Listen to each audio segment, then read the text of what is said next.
Good evening, everyone, and welcome to the special board meeting of the Rainbow District School Board for Tuesday, June 9th, 2026. We'll start tonight's meeting. First of all, I want to say welcome to everybody who's joined us in streaming, and welcome to folks who are in the audience with us tonight. We'll start with our land acknowledgement, and the Rainbow District School Board would like to acknowledge that we're on the traditional and ancestral territory of the Anishinaabeg, including Atikameksheng, Anishinaabeg, and the Wahnapitae Nations. We would like to acknowledge that we are situated within the Robertson-Huron Treaty of 1850, and we want to recognize the inherent rights of the Anishinaabeg that maintain these lands from time immemorial. And we'll start with the roll call. Director, please. Trustee Dubosky. Trustee Farrow. Present. Trustee Gibson. Present. Trustee Cosmerly. Present. Trustee McCauley is here. Trustee Dewar. Present. Trustee Hunda. Present. Trustee Corbier-Addison. Present. Trustee Clement. Present. Student Trustee Sear. Student Trustee Gannett. Present. Thank you, Director. First item of the business is the approval of the agenda. We'll need a mover and a seconder that the agenda for the special board meeting of June 9th, 2026 be approved. That's moved by Trustee Cosmerly and seconded by Trustee Hunda. Any errors or omissions, anything we need to include? Seeing none, we'll call for the vote. Trustee Clement. In favor. Trustee Corbier-Addison. In favor. Trustee Dewar. In favor. Trustee Farrow. In favor? Trustee Gibson. In favor. Trustee Hunda. In favor. Trustee Cosmerly. In favor. Trustee McCauley. In favor. And Student Trustee Gannett. In favor. Motion's carried. Thank you, Director. Any preliminary declarations of pecuniary interest? Seeing none. Presentations tonight, we don't have any. We do have a report from the closed meeting of the board. We have a motion to consider. We'll need a mover and a seconder that motion number 26-W13 personnel be approved. And the mover for that is Trustee Gibson and seconded by Trustee Clement. And we'll call for the roll call vote. Director, please. Trustee Clement. In favor. Trustee Corbier-Addison. In favor. Trustee Dewar. In favor. Trustee Farrow. In favor? Trustee Gibson. In favor. Trustee Hunda. In favor. Trustee Cosmerly. In favor. Trustee McCauley. In favor. Student Trustee Gannett. In favor. Motion's carried. Thank you, Director. Old business, we have a set of minutes that need to be approved. So we'll need a mover and a seconder that the minutes of the regular board meeting held on Tuesday, May the 12th, 2026 be approved. And moved by Trustee Corbier-Addison online and seconded by Trustee Dewar. Any errors or omissions or things that we need to talk about in that set of minutes? Seeing none, we will call for the vote. Director, please. Trustee Clement. In favor. Trustee Corbier-Addison. In favor. Trustee Dewar. In favor. Trustee Farrow. In favor? Trustee Gibson. In favor. Trustee Hunda. In favor. Trustee Cosmerly. In favor. Trustee McCauley. In favor. And Student Trustee Gannett. In favor. Motion's carried. Thank you, Director. Moving on to reports and recommendations from the board. We have a Governance Policy and Bylaw Review Committee. Trustee Cosmerly, did you want to say anything about the motion before we bring it to the floor? Certainly. I'll just say briefly that the changes that we've made to Governance Bylaw 12 on bylaws includes changes that provide more details about the process of developing, reviewing, and approving our bylaws, and complement the process that we use for approving, developing, and reviewing policies. Thank you. Thank you, Trustee Cosmerly. So the motion will need a mover and a seconder for that the change to Governance Bylaw number 12, bylaws. Point of order. Go ahead, Trustee Gibson. It's just a notice of motion. We just need to read Oh. the notice. We'll debate it at the next. Thank you so much for clarifying that. I missed the notice of motion thing. So we just needed just a motion to move it, notice of motion, correct? Correct. Thank you for that clarification. So Trustee Cosmer, are you moving that notice of motion? Yes. Yes, Thank you I am. very much. Okay, notice of motion is accepted. Thank you. And we will deal with it at our next board meeting. Thank you, Trustee Gibson, for keeping me straight again. Appreciate it. Moving on to new business, we have our 2026-2027 budget presentation. And I don't know if the director wants to speak to anything, but we'll turn it over to Superintendent Gilbo to talk to us about the upcoming budget. Superintendent Gilbo, go ahead, please. Okay, good evening, everyone. Tonight, we are happy to share with you our 2026-2027 budget. Following the presentation, we'll be very happy to answer any questions you might have, and in accordance with our budget development plan, we will reconvene on June 30th for final approval before submitting to the ministry prior to the deadline. During that 3-week period, please feel free to reach out to us if you have any additional questions that might come to mind after tonight's meeting. We will also provide any updates during that time as it relates to yet unannounced funding. Specifically, we are still awaiting word on the allocations for the Responsive Education Programs, or RAPs. To begin, we will quickly review the ministry directives and priorities supported by Bill 98, the Better Schools and Student Outcomes Act, established in June of 2023. This bill remains in place and is now supported by Bill 101, the Putting Student Achievement Act, which reached royal assent on May 7th of this year. Within Bill 98, there remains a clear focus on developing skills related to early reading and math, and this is reflected by these amounts now being included as part of core education funding. These were previously a part of the REPs, but we will go into more details about this later on in the presentation. Job readiness also remains a focus, as evidenced by continued supports through programs such as Specialist High Skills Major and the modernization of Ontario's secondary school diploma requirements. Dedicated funds remain in place supporting both mental health, student safety, and equity-based initiatives regarding human rights and inclusion as well.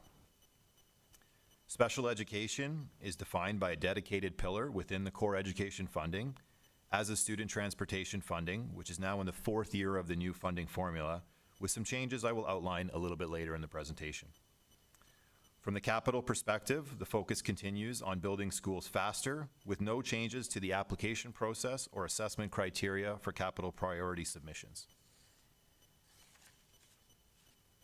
To set the stage for our 2026-27 budget, we think it is important to review our board's mission, vision, and values. Here you will find what we are all very familiar with. Our mission: together we prepare students to become lifelong learners, achieving their full potential as confident, caring members of society. Our vision: we are leaders in learning, inspiring success for all students by reaching minds and touching hearts. And finally, our values: humility, bravery, honesty, wisdom, truth, respect, love, resilience, equity, and community. Next, you will see our board priorities: student success and achievement, literacy and numeracy, truth and reconciliation, mental health and well-being, environmental education and sustainability, equity and inclusive education. As a comparison, we have included the stated ministry priorities as outlined in Bill 98. They include literacy, science, technology, engineering, and math, Indigenous education, French language education, supporting vulnerable students, mental health, student readiness, and operations. We will now outline limitations set by the ministry as we go about establishing our budget.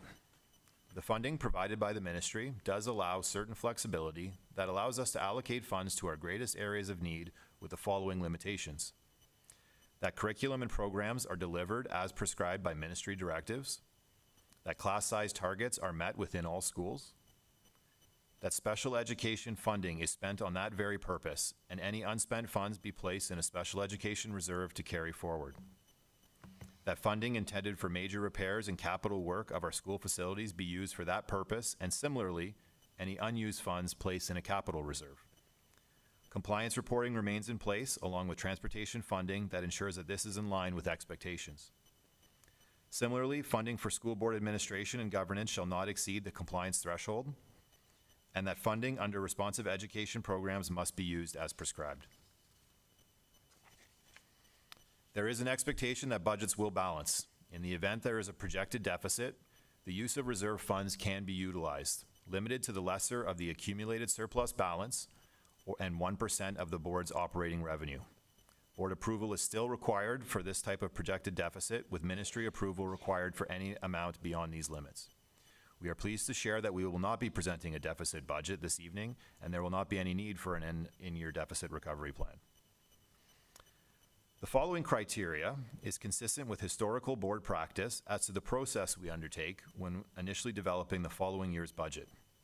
The current year is used as a base to build off of, maintaining programs that align with board and ministry priorities with the following adjustments: exclusions of any one-time budgets within the 25-26 funding model, adjustments necessitated by the provisions within the collective agreements, adjustments for inflationary impacts and statutory increases, and of course, the special education plan that was recommended by the Special Education Advisory Committee and recently approved at our board meeting on May 12th.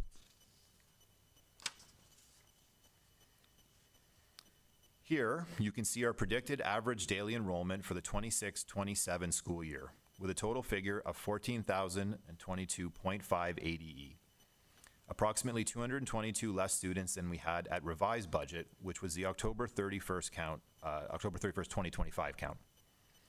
Consistent with previous years and in line with ministry recommendations, we have been conservative with our estimates. The basis of these projections come from current year enrollment and historic retention rates, with consideration given to current population trends. For this year, that includes the continuation of federal adjustments to immigration policies and, based on information shared with us by the Ministry of Education, forecasted decline of approximately 0.3 to 0.9% annually through to 2029-2030 in the Northern Ontario region. The following is a summary of our facilities in operation. We have a total of 39 active locations, including 29 elementary schools and 9 secondary schools. You will also see a list of other programs being run by the board, some of which are housed in alternative locations outside of board ownership. Included in this is the Applied Behavior Analysis Program, which is now located within the Thornlow University building.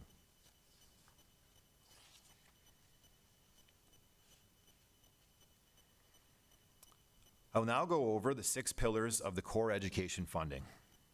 Classroom Staffing Fund, or CSF, focuses on salaries for staff within the classroom, including teachers, early childhood educators, and some education assistants. Please note that the majority of the EAs are funded through the Special Education Fund. The Learning Resource Fund, or LRF, funds supports for staff typically outside of the classroom and includes librarians and librarian technicians, guidance counselors, and mental health workers. This also captures expenses for learning materials and classroom equipment and technology. The Special Education Fund, or SEF, funds programs, services, and equipment for students with special needs. It also includes funding for professional assessments. The School Facilities Funds, or SFF, covers operational costs including utilities, cleaning, maintenance, repairs, renovations, and capital project work. It also houses the Rural and Northern Education Funding, or the RNEF. The Student Transportation Fund, or STF, funds the board's busing and other transportation costs. And finally, the School Board Administration Fund, or SBAF, covers all governance and administration costs outside the school. For clarity, in-school administration, which includes principals and vice principals, are funded under the Learning Resource Fund. This allocation is for board office and trustee expenses, parent engagement activities, and audit, bargaining, and data management costs. The declining enrollment adjustment, if applicable, is also funded here. I'd now like to go over some of the changes and adjustments we have seen to core education funding in comparison with 2025-26. The ministry has introduced the Investment for Classroom Supplies funding. Each eligible teacher, that is, teachers assigned to a grade-specific classroom as per the technical paper, will receive $750 to purchase classroom supplies. 60% of these funds are supported by new funding, while the remainder is transferred from current funding allocations within the Learning Resource Fund. Further information regarding the vendor of record and platform that will be utilized by teachers will be shared once it has been established by the Ministry of Education. Also new, the investment for consistent curriculum has been made available to support the purchase of curriculum-aligned learning resources across subjects and grades. We are also anticipating receiving further information about this funding and process in the near future. Consistent with previous years, the ministry has also provided a 2% increase to the non-staff portion of school operations that boards can utilize in an attempt to combat the inflationary pressures and cost increases to utilities, commodities, insurance, and contract work. As mentioned previously, many of the responsive education programs from previous years have been permanently moved to core education funding. These include Teacher Release for EDI, which supports the cost of kindergarten teachers completing assessments for senior kindergarten students. All funding related to literacy and reading supports, including our staffing of literacy coaches, as well as the cost of screening tools and licenses supporting reading intervention. All funding related to numeracy and the Math Action Plan, including our staffing of in-school math facilitators who work with students in grades 3, 6, and 9, the math lead position, and the digital math tool supporting math achievement. 3 programs supporting special education and disabilities transitions, including the Transition Pilot, Cooperative Education Supports, and the staffing costs for special education needs transition navigators. This funding is intended to support future preparedness, improve transitions, and strengthen pathways for students with special education needs. Cyber Safety Learning Resources, which provides tools and materials to help students navigate digital risks related to privacy and screen time. Transportation and Stability Supports funding has also moved to Core Ed, supporting children and youth in care by ensuring positive and stable connections to school, education supports, and learning opportunities during times of instability and transition. And finally, dual credit funding, previously funded through external partners, has now been provided directly to boards for programs that enable eligible secondary students and adult learners to take college courses and/or apprenticeship in-class training that counts towards both their Ontario Secondary School Diploma and College Certificate, Diploma, or Degree. We are awaiting further direction regarding the use of these funds, and meetings and discussions are ongoing. It is important to note that the funding amounts for all these former REPs have not changed. I will also note that we are in year 3 of the 5-year introduction of the 2021 Statistics Canada census data, which affects many components of our funding model. The Student Transportation Framework has seen several adjustments, including updated benchmarks to reflect changes in market costs and inflation, as well as changes in methodology to support daily minimums and rounded increments for funded time for bus routes. From the capital perspective, the ministry continues to provide funds allocated to school condition improvement and school renewal allocation to a total of $1.4 billion and temporary accommodations for modular units at $70 million. We will go over the board-specific allocations shortly. Please note, as a reminder, that there is now a time limit being enforced on funding that is announced and not spent out within a 3-year period. Once again, I will mention that many of the responsive education programs from the previous years have been permanently moved to core education funding. While we await further announcements regarding additional REPs, to date we have only received our allocation for the Ontario Youth Apprenticeship Program seen here. We do anticipate that funding will continue for Indigenous grad coaches, annual allocations for various bursary programs, as well as the critical physical security infrastructure, which supports installation of vape sensors and cameras as it enters its 3rd and final year of the original commitment. We will be sure to update you with any further information as we receive it. Our budgeted personnel complement for 26-27 is as follows. You will note a decrease in elementary teachers and early childhood educators with an increase in secondary teachers. This is based on the respective predicted enrollment fluctuations we detailed earlier. While most staffing figures remain relatively stable, the number of administrative assistants has increased due to increased enrollment in particular elementary schools, and our complement of educational assistants has increased to address the needs we have in our respective schools. The latter is funded through our special education budget that was approved in May. Finally, our number of technicians will decrease by 1 due to an expiring 1-year contract, while our board office staff will be increased by 1 to accommodate a contract position which will be supporting the rollout of our attendance support program in the fall. That will bring us to a total increase of 3.2 FTE for next year. On this slide, we will now outline the revenue generated for the 2026-2027 school year and compare it to our figures at revised budget from this current year.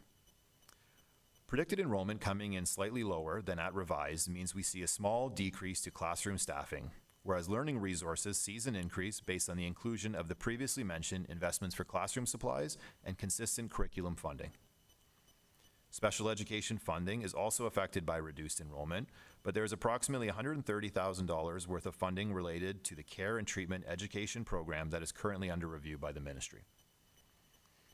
School facilities funding received a slight increase due to the non-staffing related increase of 2%, but this figure also includes adjustments to the rural and northern education funding based on the census update.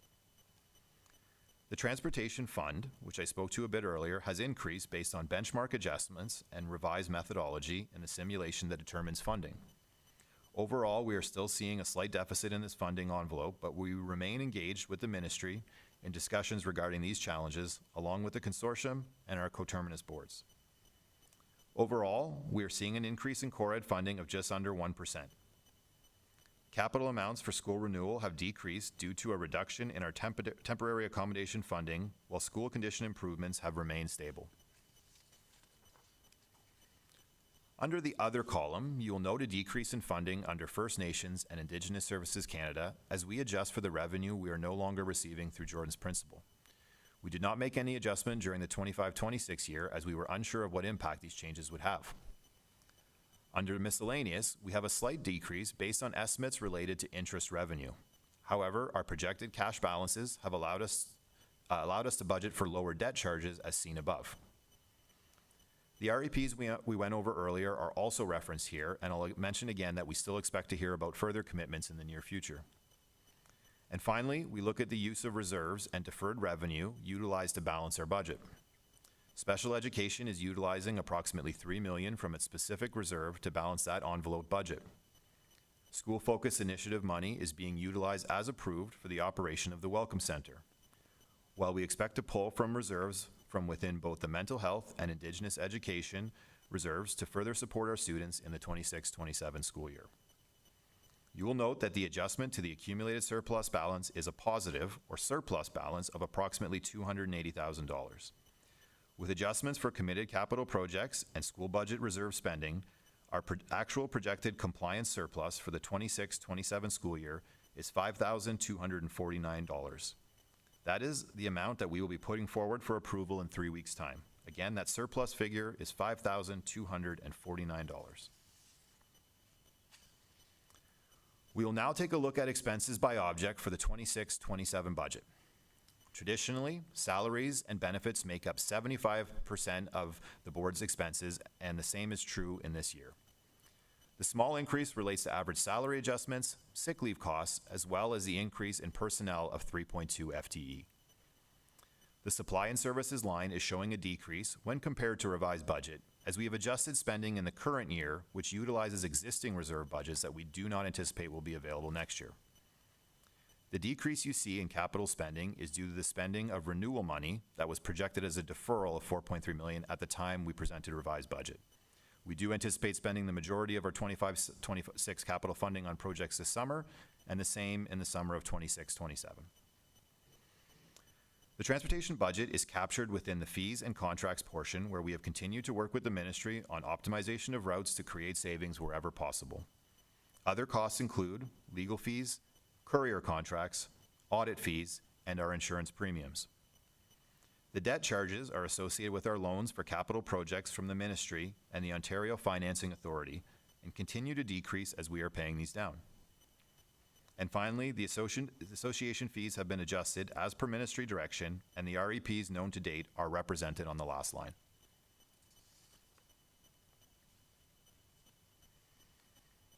Looking at the expenses by function, we can compare it to the core education funding pillars. Instruction and pupil accommodation costs are captured largely within the classroom staffing and special education funding pillars. Decreases in those areas relate to reductions in teaching staff and adjustments to average salaries. It is also impacted by both the REPs that were rolled into core ed funding and the introduction of the investments in classroom supplies and curriculum resources. School management, student support services, and teacher support services can be found within the Learning Resources Fund. These increases, as mentioned previously, relate to an increase in the personnel complement, salary adjustments, and the same impact of the REPs being included as part of the core ed funding.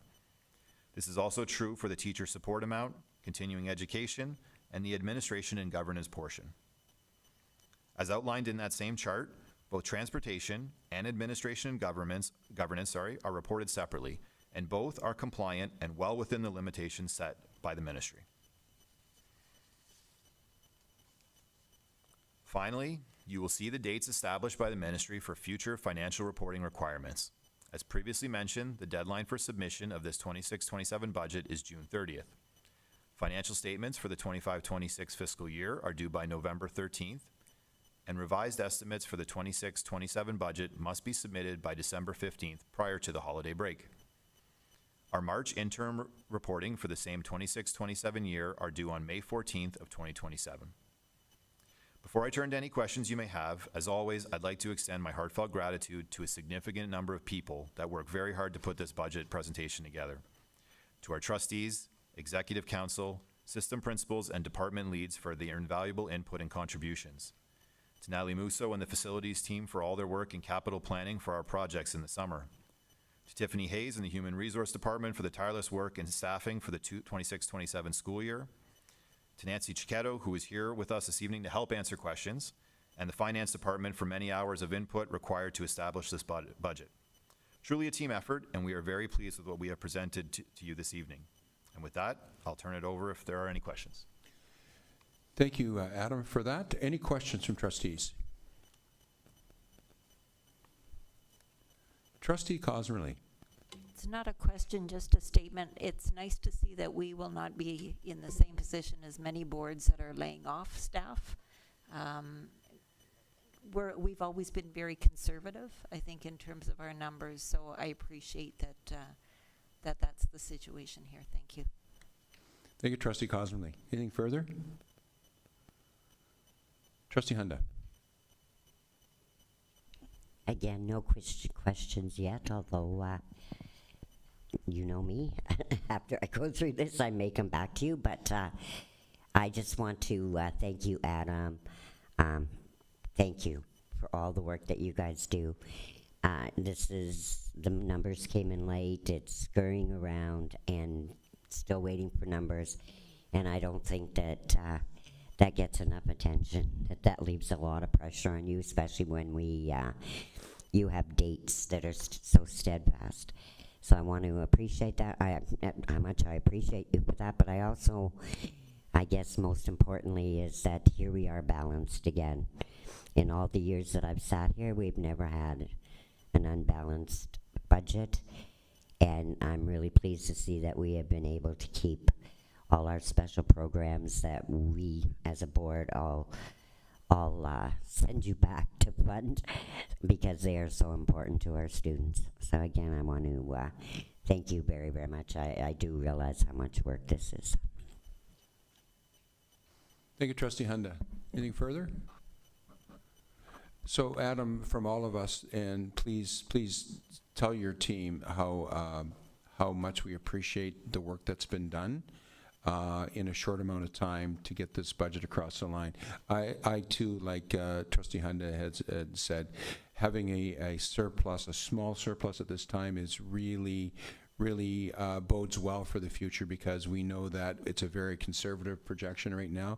So I'm really happy with that. The other thing I will mention too is that I think some of the hard work and lobbying that we're doing in regards to student transportation is starting to pay off. It looks like there's been a bit of an increase in student transportation this year. It's nowhere near what we need, but certainly we're making progress in that right direction. And I know how hard you and your team have worked on that. So from all of us, we look forward to seeing the final budget picture in 2 or 3 weeks' time.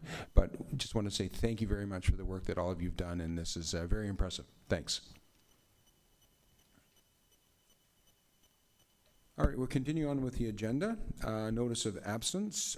We have student trustee Sear has sent her regrets for this evening, and also that trustee Corbier-Anderson has made requests to me, and it was approved to participate electronically in today's meeting, and the request meets a criteria that's outlined in bylaw number 14.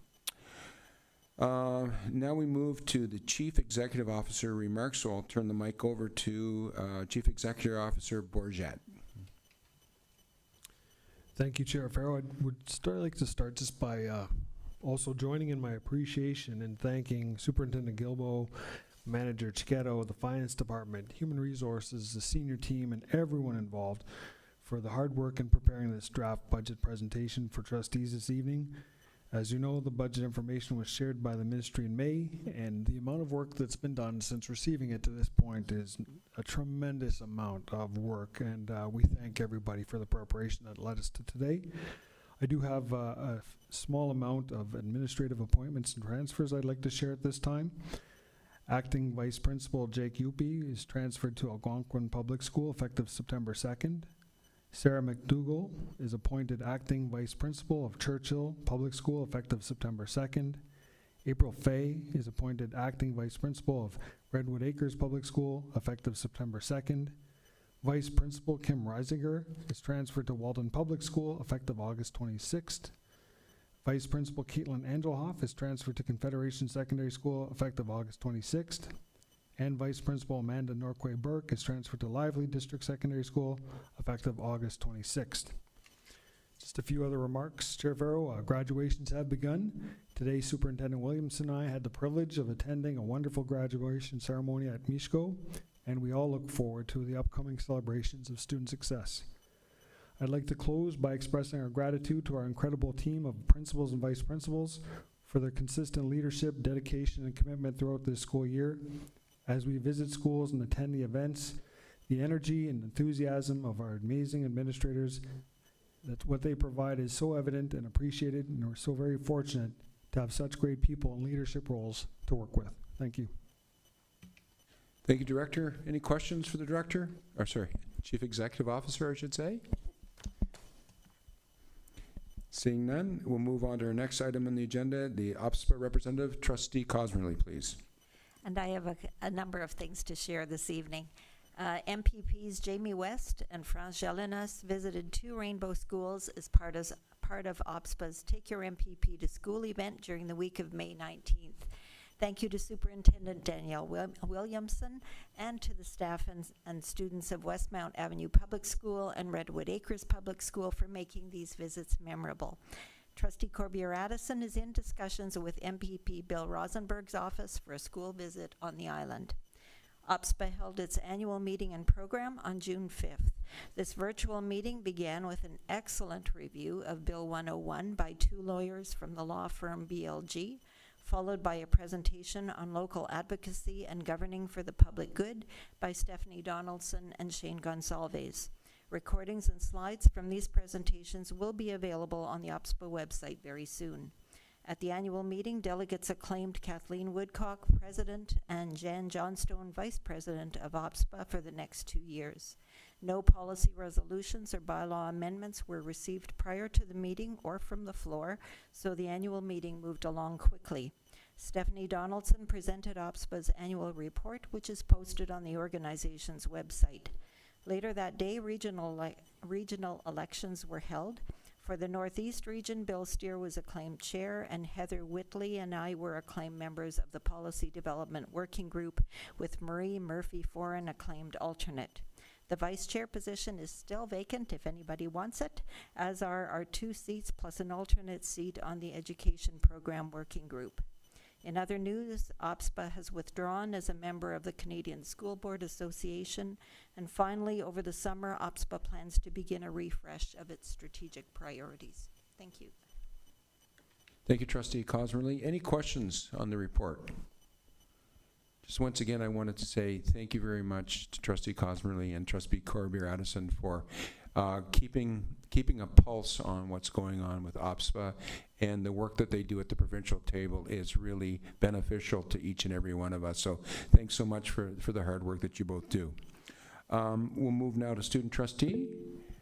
Go ahead. Who do we have? Oh, Lisa. Sorry, Lisa. I didn't see you Yeah, online. Go ahead. I'm not sure if I'm in the right spot or if I should go with trustees' remarks. Yes. So let's go with trustees' remarks, okay? Yep. Okay, thank you. Okay. Go ahead. Student trustee, Gannett, go ahead. Thank you. This past May 21st to 24th, I had the opportunity to attend my last Osta ACO conference, the annual general meeting. At this conference, we received a lot of good professional development from speakers such as High Schools 2, Osta ACO alumni, the leadership team, and my personal favorite, Renegade Consulting, led by Rachel Gilmore. Renegade Consulting works with people and organizations driving real change, from executive roles and frontline advocacy to youth engagement, a direct snippet from their website. She was such a good speaker. I loved her. She was amazing. We also got to take part in their annual Osta ACO prom, which was so fun. Everyone dressed up. There was like awards. It was great. And a DJ. I learned a lot at this conference and got to bond with so many people, along with our incoming student trustees who also had a great time. Thank you all for giving me the opportunity to attend the last 3 conferences. I loved them.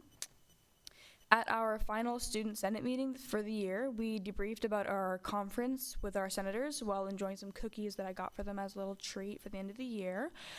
We got a lot of good feedback from them for our transitional senators, to take into account for next year. We also, most importantly, held our application reviews for the incoming senators for the 2026-2027 student senate term.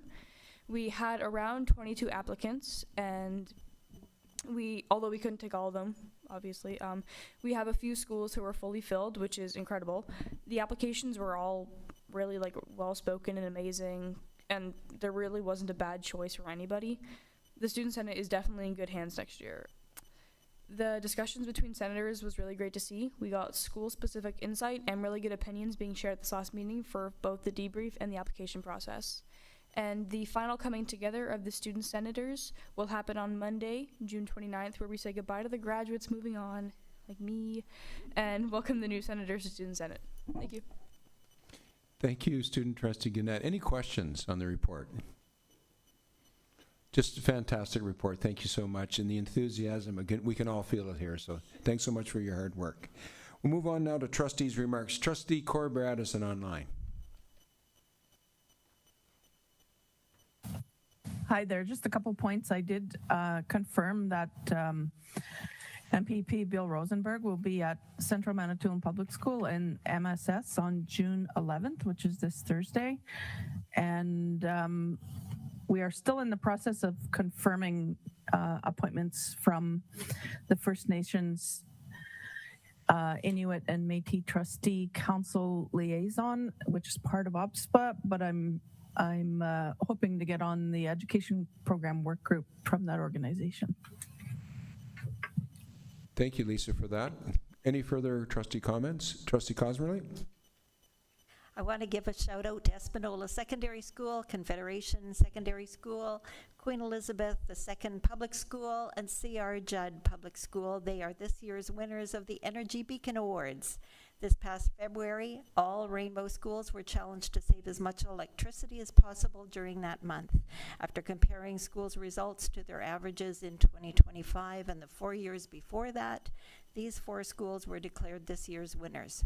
They'll receive a trophy and a prize from the chair of the Environmental Education Committee for their great work. Congratulations to all Rainbow students and staff for doing their part to conserve energy. Thank you. Yeah. Thank you, Trustee Cosmerly, for that. Fantastic. Any further trustee remarks? Quiet bunch tonight. Fantastic. Okay, we'll move on to chairperson's remarks. So good evening once again, everyone. I had the pleasure of attending the mural unveiling at LaSalle Secondary School on May 19th. The mural was created by students in the Faculty of Design and Visual Arts program at Cambrian College, featuring monarch butterflies as they metamorphose from student growth as they transitioned from grade 7 to grade 12. The mural is a wonderful legacy to the school and the community, reflecting power of partnership and public art, and will serve as a source of inspiration for students each and every day. And an enriching educational experience awaits 2 students from the Rainbow Schools who have been accepted into the prestigious SHAD Canada program this summer. Grade 11 student Shivani Iyer of Llewellyn Park Secondary School and Amara Wilson-Zagel of Manitoulin Secondary School will join hundreds of secondary students from across Canada to explore the exciting world of STEM, science, technology, engineering, arts, and math, and entrepreneurship. Congratulations, Shivana and Amara. And Daniela Gratelli, a grade 12 student from Llewellyn Park Secondary School, has earned distinction of being among the inaugural cohort of the Wolf Scholars that will begin their studies at the University of Toronto Faculty of Arts and Science this fall. Among the most impressive undergraduate scholarship programs globally, valued at over $100,000 per student, Wolf Scholars will develop a multidisciplinary thinkers, gain first-hand global exposure through international travel, and have the opportunity to complete internships at some of the country's leading and most respected organizations. So once again, congratulations, Daniela. And Ariana Demers, a grade 10 student from Lockerbie Composite School, has earned Bronze Excellent Award at the Canada-wide Science Fair in Edmonton. Ariana project use machine learning to regeneration data, this is way above me, to compare with human gene activity. So we just want to say thank you and congratulations, Ariana, and we're sure that she knows exactly what she's doing. Era Junkala is a grade 3 student from Walden Public School, and she's garnered top honors in the Royal Canadian Legion Public Speaking Competition. Era demonstrated exceptional confidence, poise, and speaking ability throughout each level of the competition. She captured first place at branch, zone, district, and area levels, advancing to the provincial competition where she achieved runner-up. Congratulations, Era. And if your child is starting school this fall in Rainbow District School Board, you're invited to register for them for kindergarten camp. Rainbow Elementary Schools will offer a half-day program from Wednesday, August the 26th to Friday, August the 28th. The deadline to register is June 22nd, and the link to register is available on the board website. The program will proceed where there is sufficient enrollment and staff. Excuse me. This summer, the board will offer a variety of programs for summer schools at the secondary level, including credit recovery, upgrading, new credits, cooperative education, and e-learning. The last day to register for summer school is Thursday, July the 2nd. More information is available on the board website. And I would like to extend the very best to secondary school students who will starting final exams, which are set to take place this week starting on June 22nd. Or sorry, which are take place the week of June 22nd. I was getting a little ahead of myself there. It is a magical time of year for students whose achievements are celebrated at graduation ceremonies across the board. Graduations are taking place over the coming weeks. Trustee, I hope you will enjoy the opportunity to celebrate the student's success and achievement. And that concludes my remarks for this evening. Thank you very much. Now that brings us to section G of our agenda, so including as information and proposals. We have reports from officials and staff, so the First Nations Advisory Committee minutes from February 19th, the Special Education Advisory Committee minutes from April 1st, and the Governance Policy and Review Committee meetings from April 21st, 2026. Also, we have tenders and requests for proposals. There's a tender for Confederation Secondary School, Manitoulin Secondary School, LaSalle Secondary School, Coppercliff, as well as Sudbury Secondary. And one non-staff communication for your edification, board meeting dates are published for 2026 to 2027. And once again, our future meeting will be held on Tuesday, June the 30th, 2026 at 5 p.m. in this room. Since we have nothing else on the agenda, I will now entertain a motion to adjourn. And that's moved by Trustee Cosmerly, and we are now adjourned at 5:47 p.m.